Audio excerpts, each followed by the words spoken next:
Today we're recapping a Minecraft movie, directed by Jared Hess. Steve, played by Jack Black, a lonely and underachieving doorknob salesman with a fixation on childhood fantasies, longs for a more exciting life. On a whim, he revisits an old mine from his youth, a mysterious place he once explored with his long-lost dog, Dennis. While exploring, Steve stumbles upon two strange artifacts: the orb of dominance, pulsing with energy, and the earth crystal, an ancient green gem. When the two are combined, they open a shimmering portal that pulls Steve into the overworld, a stunningly strange land made entirely of cubes, where physics bend to creativity and willpower. Enamored by the possibilities, Steve builds a sanctuary of imagination, crafting structures from the ground up. However, curiosity leads him to uncover a second portal, this one to the Nether, a lava-choked dimension filled with monstrous beings. Upon entering, he is captured by Malgosia, a gold-hoarding piglin empress who rules the Nether with an iron hoof. Malgosia views creativity as chaos and seeks to dominate the overworld using the orb. Steve refuses to cooperate, sending Dennis back to Earth through the portal with both the orb and crystal, hiding them under his bed before he's imprisoned in a blackstone fortress. Decades later in Chugless, Idaho, Garrett the Garbage Man Garrison, played by Jason Momoa, a washed-up 1980s arcade champion and the cynical owner of a failing retro game store, is desperate for a break. He attends a local storage auction, hoping to snag rare hardware like the mythical Atari Cosmos. Instead, he wins the unit containing Steve's abandoned home.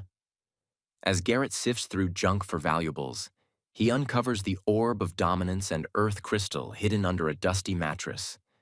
Nearby, newly arrived siblings Henry, a tech-savvy, science-obsessed boy, played by Sebastian Hansen, and Natalie, his brave older sister, played by Emma Myers, are adjusting to life in Chuglis after the death of their mother.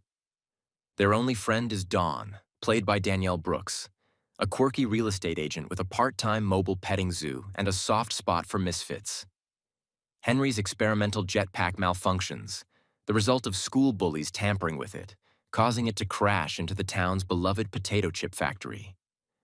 To avoid expulsion, he lies and says Garrett is his uncle. Garrett, seeing an opportunity to profit, agrees to the charade. During a visit to Garrett's store, Henry discovers the artifacts. Combining them out of curiosity, he accidentally opens the portal to Steve's mine. He is sucked through. When Natalie realizes her brother is missing, she enlists Dawn, who tracks him via GPS and follows him through the portal with Natalie. Garrett, too, is pulled into the rift. They all arrive in the overworld, a land both dangerous and awe-inspiring. Malgosia, alerted to the reappearance of the orb, immediately releases Steve from his prison under one condition: retrieve the orb, or Dennis will be destroyed. Meanwhile, in the overworld, the group struggles to survive the first terrifying night. Henry instinctively learns to manipulate blocks and constructs a basic wooden fort. In a scuffle, the earth crystal is shattered, endangering their chances of returning home. Steve arrives at dawn to save the group from a horde of skeletons, revealing his identity and the stakes. He agrees to help them retrieve a replacement earth crystal from the Woodland Mansion, a distant and treacherous location. On the way, they stop at a village, where Steve teaches them crafting and survival skills. Natalie and Dawn are separated during a piglin attack and befriend Dennis, who has become a legend among overworld creatures. Meanwhile, Garrett learns of Steve's diamond hoard and becomes obsessed with finding it, seeing riches as his ticket back to relevance. He convinces Steve to make a detour, though Henry resents the selfishness, especially as Natalie remains lost. Suddenly, the Great Hog, a massive piglin beast summoned by Malgosia, crashes into the tunnels. In a desperate escape, the group rides minecarts through a booby-trapped mineshaft and narrowly defeats the hog using a timed creeper explosion.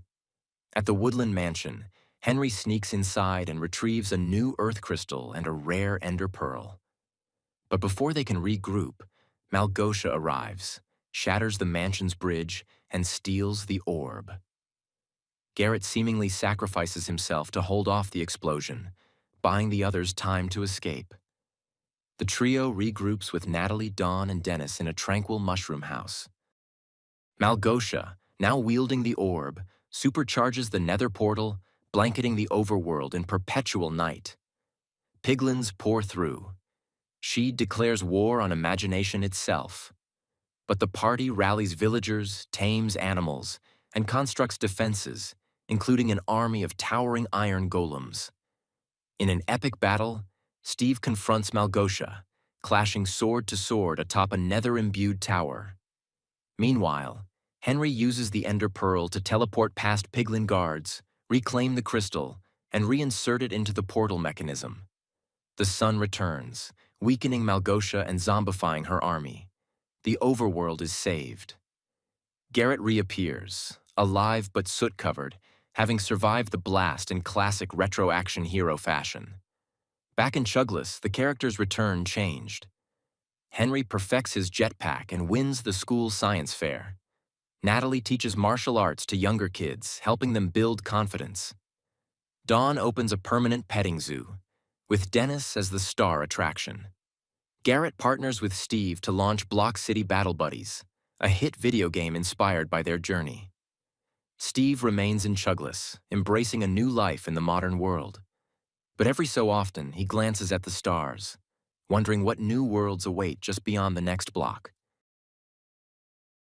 Thanks for watching. Like and subscribe below to watch more movie recaps with Brian. Comment below which movie you'd like to see recapped next.